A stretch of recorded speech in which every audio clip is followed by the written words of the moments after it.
En este mundo hay historias que le helarían la sangre incluso al más valiente. Historias sobre muertos que han regresado de la tumba solo para tomar venganza. Historias sobre demonios que han salido del infierno solo para lastimar. Pero ¿qué ocurre cuando estas criaturas son el menor de tus problemas? Cuando hay que tener más miedo a los vivos que a los que ya se han ido. Ese es el caso de los asesinos en serie. Personas dispuestas a hacer el mal, cuyos actos de violencia los han dejado en la historia. Uno de ellos, Andrei Chikatilo, el carnicero de Rostov. Nació en Ucrania el 16 de octubre de 1936, en una pequeña aldea en tiempos de hambruna, cuando morían millones de personas cuyos cadáveres se amontonaban en las calles y campos.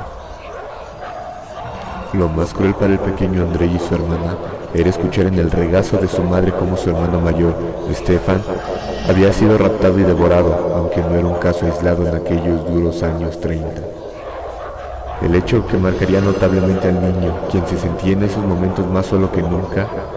De hecho, no existe ningún documento que informe acerca del nacimiento o muerte de Stefan, pero la manera en cómo su madre se los contaba hacía que la historia pareciera verídica. En la escuela era muy introvertido, capaz de aceptar su miopía. Sus primeras gafas las tuvo a los 30 años y hasta los 12 se orinó en la cama. Siempre era humillado por los otros compañeros. Cualquiera podía decirle lo que fuese, él se limitaba a escuchar y a aguantar. No es de extrañar que con el tiempo su ánimo se llenase con las lágrimas contenidas y con todas esas injurias. A medida que iba creciendo, se hacía más tímido con las mujeres, hasta el punto de hacer fracasar su primer intento sexual, por eyacular en pocos segundos mientras abrazaba a una chica. De ahí surgieron los primeros rumores de su impotencia. Como todos los ciudadanos soviéticos, sirvió en el ejército y luego se dedicó a los estudios, obteniendo 3 títulos en lengua y literatura rusa, en ingeniería y en marxismo-leninismo. En 1971, un diploma universitario le dio el grado de maestro. Sintió una creciente atracción por las menores de 12 años y se colaba en los dormitorios para verlas en ropa interior mientras se masturbaba con la mano dentro del bolsillo. Más tarde, Chikatilo se refugió en el comunismo, pero su fijación con el dogma político rayaba en la demencia. A pesar de su problema, pudo encontrar una esposa y aunque era incapaz de mantener una erección, sí podía eyacular.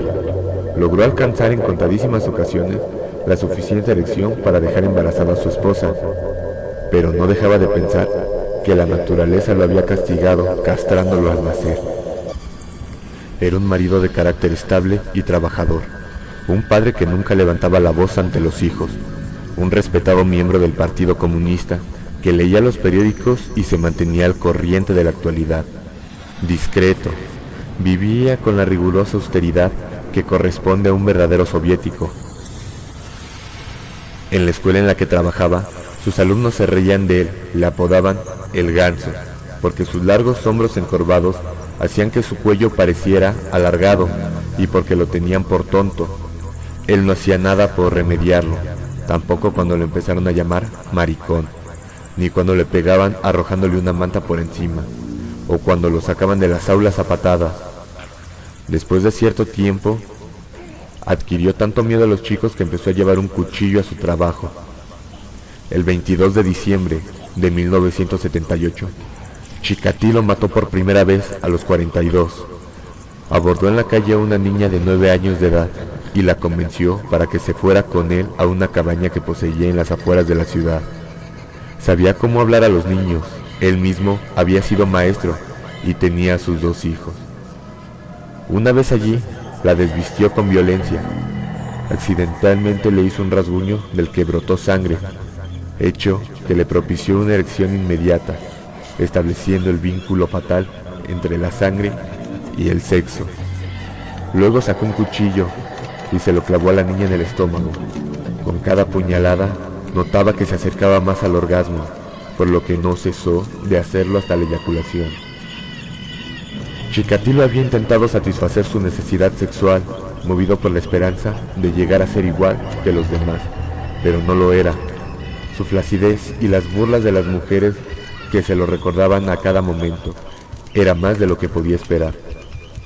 También se dio cuenta de que su placer no consistía en acariciar los genitales ajenos, sino en maltratarlos. 2 días después de este crimen, la policía encontró los restos de la niña en el río Gruchovka y cerca de la cabaña de Chikatilo una gran mancha de sangre. Los policías interrogaron al hombre, pero acabaron inculpando a otro agresor sexual, Alexander Kravchenko. Chikatilo era, por las paradojas que marcaban sus actos, más dual que nunca. Era el típico marido sumiso y asexual. Hacía todo lo que su mujer le ordenaba, o casi todo.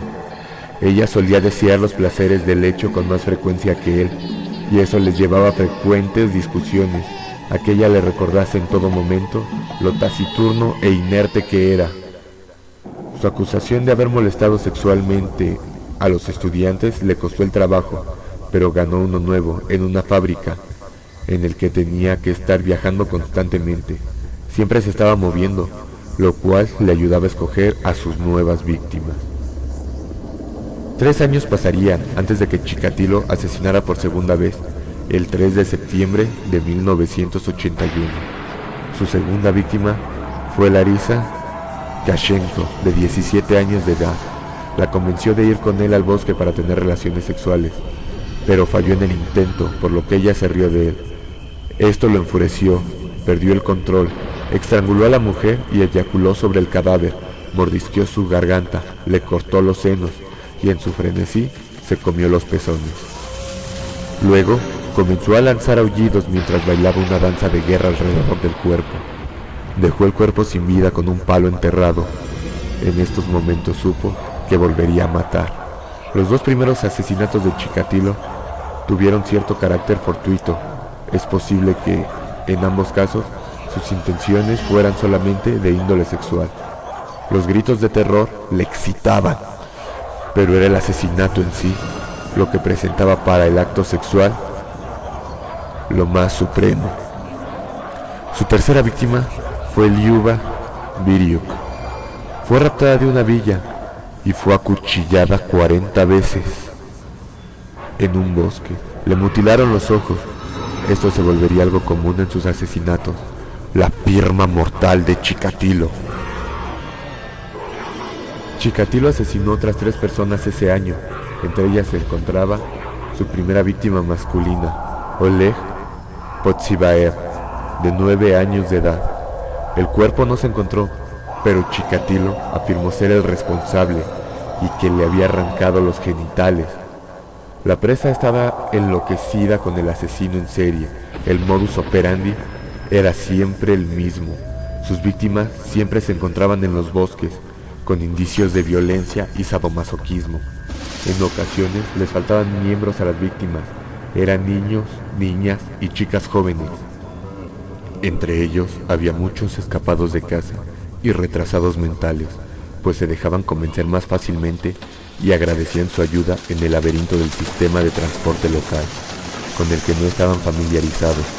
En 1984 asesinó a 15 personas, mientras el tiempo entre sus asesinatos iba disminuyendo, el número de víctimas iba en ascenso.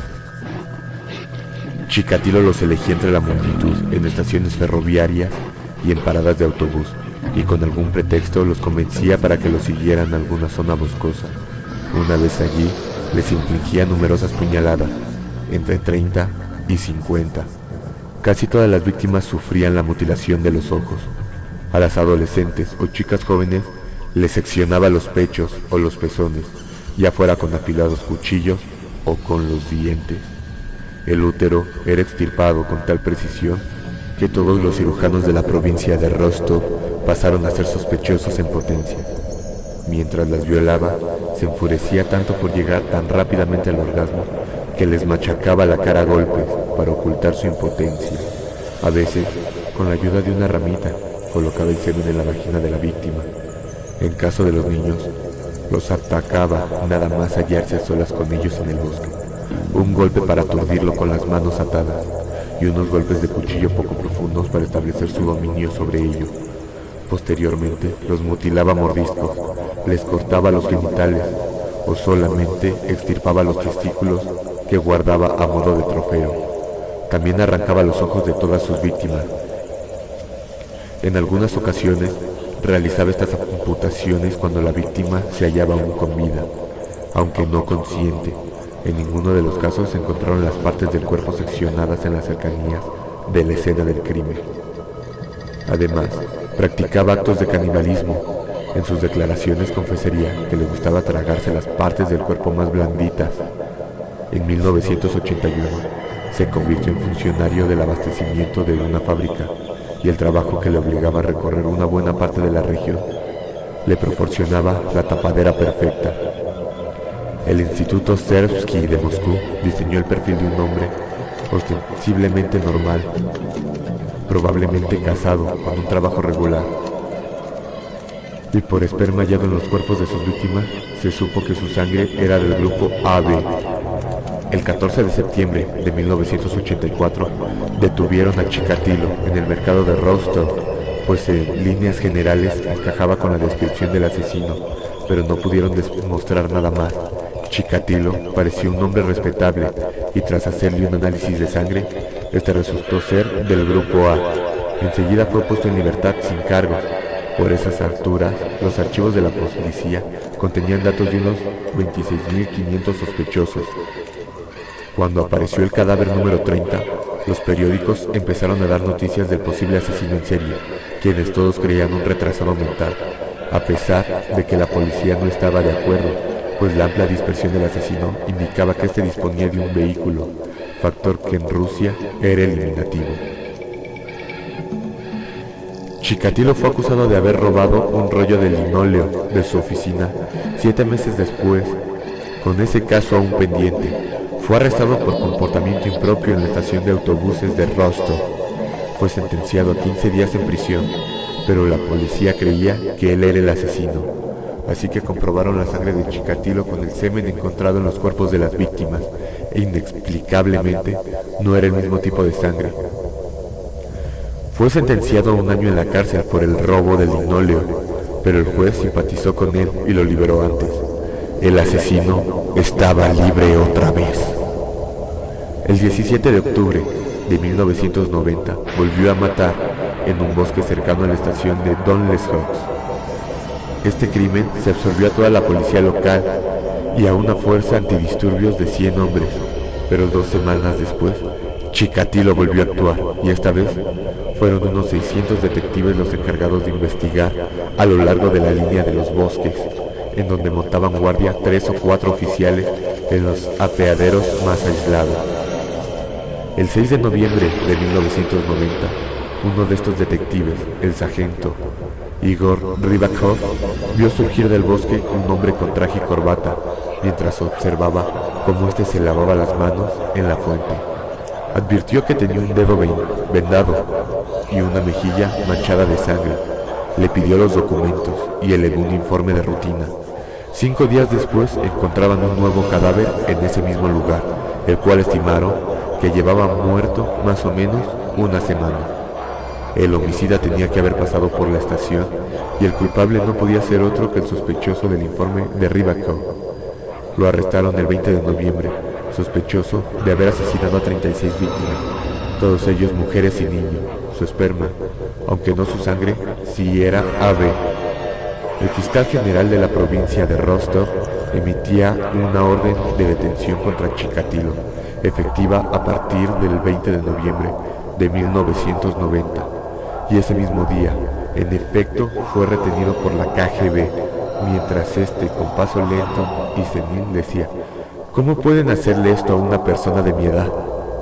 En los interrogatorios afirmó que simplemente era un ciudadano normal, que no había cometido ningún tipo de delito y que era objeto de una persecución absurda por parte de la policía. El 27 de noviembre prometió que estaba dispuesto a aportar pruebas de sus crímenes si no continuaban atosigándole con los interrogatorios que le recordaban los detalles, y 2 días después se derrumbó ante un psicólogo a quien acabó confesando 53 asesinatos. Posteriormente, lo guió a los investigadores a los distintos lugares con la esperanza de que el número de muertos lo convirtiera en un espécimen de estudio científico. Escribió una declaración firmada para el fiscal general que decía: me detuvieron el 20 de noviembre de 1990 y he permanecido bajo custodia desde entonces. Quiero exponer mis sentimientos con sinceridad. Me hallo en un estado de profunda depresión y reconozco que tengo impulsos sexuales perturbados. Por eso he cometido ciertos actos. Anteriormente, busqué ayuda psiquiátrica por mis dolores de cabeza, por la pérdida de memoria y el insomnio, y los trastornos sexuales, pero los tratamientos que me aplicaron o que yo puse en práctica no dieron resultados. Tengo esposa y 2 hijos y sufro una debilidad sexual, impotencia. La gente se reía de mí porque no podía recordar nada. No me daba cuenta que me tocaban los genitales a menudo y solo me lo dijeron más tarde. Me siento humillado. La gente se burla de mí en el trabajo y en otras situaciones. Me he sentido degradado desde la infancia y siempre he sufrido. En mi época escolar estaba hinchado a causa del hambre e iba vestido con harapos. Todo el mundo se metía conmigo. En la escuela estudiaba con tanta intensidad que a veces perdía la conciencia y me desmayaba. Soy un graduado universitario. Quería demostrar mi valía en el trabajo y me entregué a él por completo. La gente me valoraba, pero se aprovechaba de mi carácter débil. Ahora que soy mayor, el aspecto sexual no tiene tanta importancia para mí. Mis problemas son todos mentales. En los actos sexuales perversos experimentaba una especie de furor, una sensación de no tener freno. No podía controlar mis actos. Desde mi niñez me he sentido insuficiente como hombre y como persona. Lo que hice no fue por el placer sexual, sino porque me proporcionaba cierta paz de mente y de alma durante largos periodos, sobre todo después de contemplar todo tipo de películas sexuales. Lo que hice, lo hice después de mirar los videos de actos sexuales perversos, crueldades y horrores.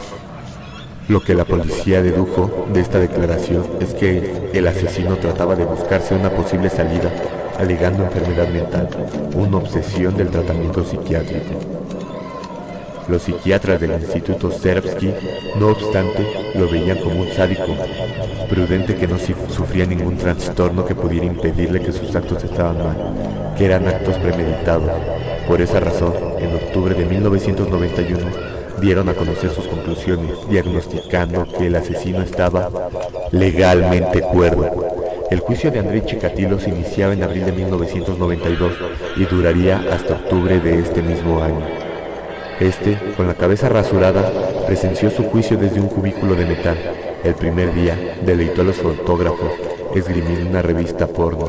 Pero más tarde, abatido, se quitó la ropa y meneó el pene gritando: «Fijaos que la inutilidad, ¿qué os pensáis que iba a hacer con esto?». Los jueces no dudaron en anunciar el veredicto que habían nominado. El 15 de octubre de 1992 fue sentenciado a la pena capital y fue ejecutado en la prisión de Moscú el 16 de febrero de 1994.